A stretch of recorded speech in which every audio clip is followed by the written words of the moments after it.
Hello, everyone, and welcome back to another lesson here at English Pod. My name is Marco. And my name is Catherine. And today, Marco, you and I are talking about movies, right? We're talking a little bit about movies, but mostly we're having a big argument. Okay, I kind of like arguments. Lots of great words and phrases for you to learn here in English. But we've got an upper intermediate level lesson with some people who are not getting along very well. So it's a couple, a guy and a girl, and they're having a fight, as couples do. So we're going to be learning a lot of the different language that they are using in this very heated debate. So let's listen to this dialogue for the first time, and then we'll be right back.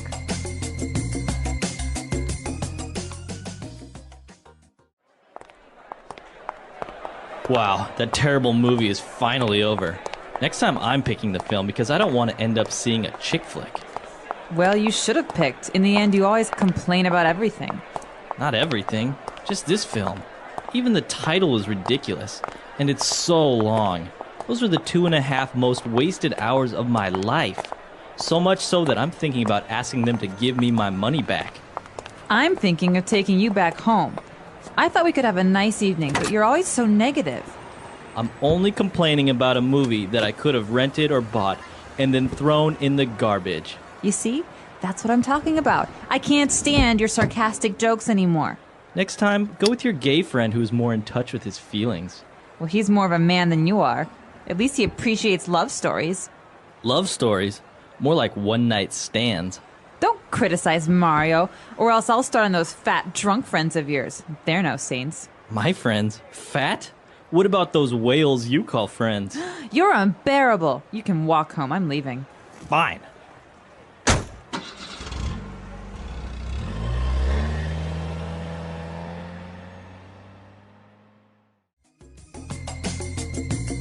I think the guy was exaggerating a little bit. What do you think? I think they were both exaggerating. You know, by the end of an argument, both people are saying things that maybe they don't mean. I think we'll talk a little bit more about this towards the end of the show, but now why don't we take a look at language takeaway?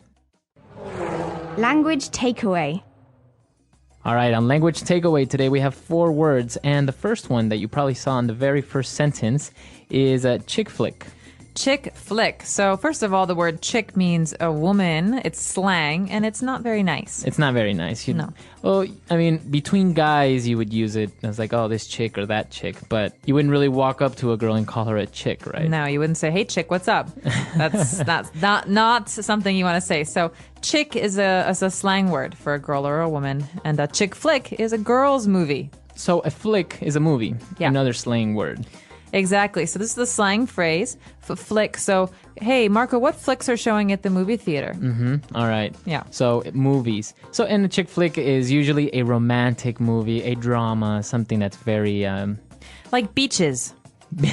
Beaches is a chick flick. I don't know if you've ever seen that. I've never seen it. Also, He's Just Not That Into You is one of those new chick flicks. Or like How to Lose a Guy in 10 Days. How to Lose a Guy in 10 Days. Or The Devil Wears Prada. Bride Wars. Bride Wars. Wow, lots of chick flicks. I've actually never seen any one of these except How to Lose a Guy in 10 Days. I've actually only seen that one. All right, so chick flick is a girl's or women's movie. And next up we have a word, sarcastic. We're talking about sarcastic jokes. So sarcastic jokes or somebody being sarcastic. God, Marco, you're always so sarcastic. So what would sarcasm sound like? Yeah, he's really funny. All right, so it's not really what you're saying, it's kind of how you're saying it. Right, so it's kind of like by saying, he's really funny. You're saying, yeah, he's a funny guy. But if I say, ugh, he's really funny, I'm saying, he's not funny, he's being mean, or Yeah, he's a jerk. He's a jerk. Sarcasm is kind of one of those things that it's a little bit difficult to learn how to do or to actually get it right, especially in English, right? Yeah, Marco, great explanation. Exactly, that's the way it goes. Oh, yeah, you're so funny. So, oh yeah, Wow. you're amazing. You should go to, you went to sarcasm school. So my You parents can be like to really say. mean, Catherine. Sorry, just kidding. All right, so apart from being sarcastic, you can criticize someone. Like you're ever critical. All right. Sorry, I'll Wow. stop. You're All right. really into character right now. All right, so to criticize someone is to complain about them or to say that the things that they do are not very good. So you can criticize a person or a movie. Yeah, so this movie wasn't very good. It wasn't funny. The actors were bad. It was really long. These are criticisms. Criticisms. All right. Well, and then moving on, the girl was finally tired of the guy and his complaints, and she said he's unbearable. Gosh, you're unbearable. So the root of this word is to be able to to stand something, to bear it. And so if you're unbearable, something is unbearable, you just can't stand it. All right, so you're tired of it, you can't stand it, She thinks he's so unbearable, she makes him get out of the car. and she leaves. Yeah, she says, you can walk home. All right, so that's an unbearable person, right? Mm-hmm. Okay, so we took a look at those 4 main words here in our dialogue. Let's move on now to some of the phrases that we found in Fluency Builder. Fluency Builder. This first one's a common one, especially when we talk about women and men and the relationship between women and men. We say about men that maybe they should be more in touch with their feelings or their feminine side. Yeah. Okay, so if you're saying to be more in touch with your feminine side, what exactly are you saying? It's a good question. Well, what you're saying is that you want to be able to express your feelings more, or you want to be able to understand more about your feminine side or something like this. So to be in touch with is more about yourself. It's about self-reflection and self-understanding. So you could say, I'm a very serious person, but I want to make some changes in my life. So I'm trying to be more in touch with my inner child. Your inner child. All right, so to be in touch with, and it's usually related to feelings, to something intangible, Or right? to behavior. Yeah. To behavior. All right. Moving on now, a heated phrase, a one-night stand. Oh, I'll let you explain this one, Marco. All right. So a one-night stand is a casual and very quick temporal encounter that's usually a sexual encounter. It's romantic, right? So Romantic. it can be between 2 different people. They meet each other one night. They have a relationship for one night only, and then they never see each other again. So it's casual. It's casual, very good. So yeah, you would see this. You see this a lot in shows like Sex and the City and all Yeah, that they have stuff. a lot of One-night one night stands. stands in that show. All right, so a one-night stand. And, well, related to this, the girl was criticizing his friends, and she said they're no saints.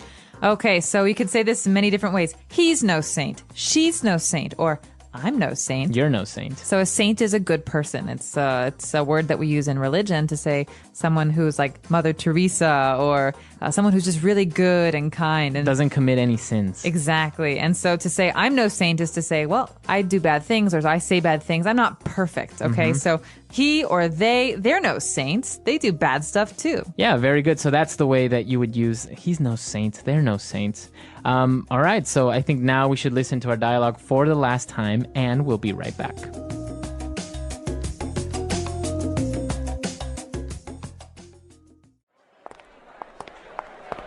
Wow, that terrible movie is finally over.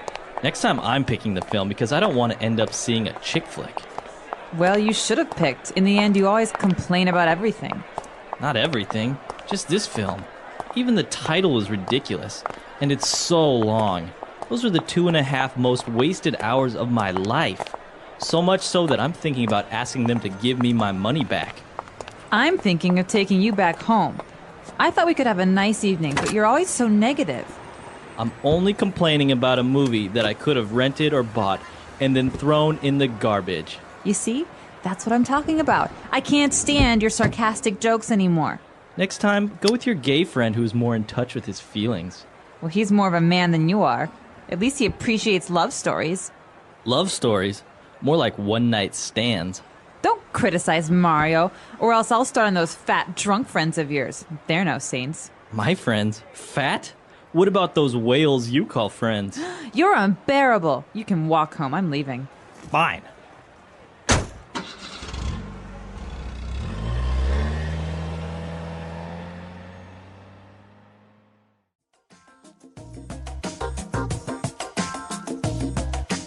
All right, so Catherine, is this an argument that you would say is typical among couples?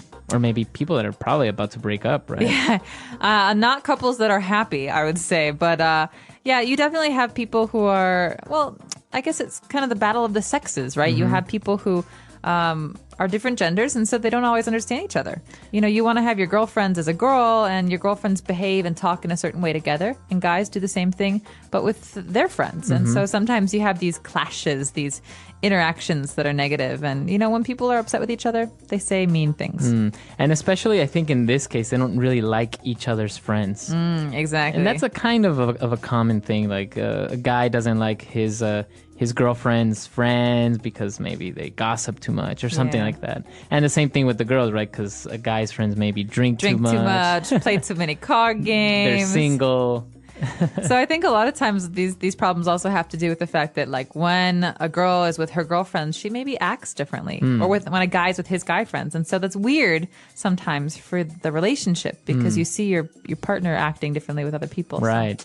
Do you like your boyfriend or girlfriend's friends? Do you get in fights about this kind of stuff? Or, you know what? The in-laws. Ooh, that's a whole nother situation. That's a whole other situation. Absolutely. All right, so we want to hear from you. And also, if you have any questions or comments, suggestions, come to EnglishPod.com and you can leave it on our lessons page, or you can email us at EnglishPod@praxislanguage.com. We hope to see you on the website in the near future. Please get in touch with us. That's all for today. So bye-bye. Bye.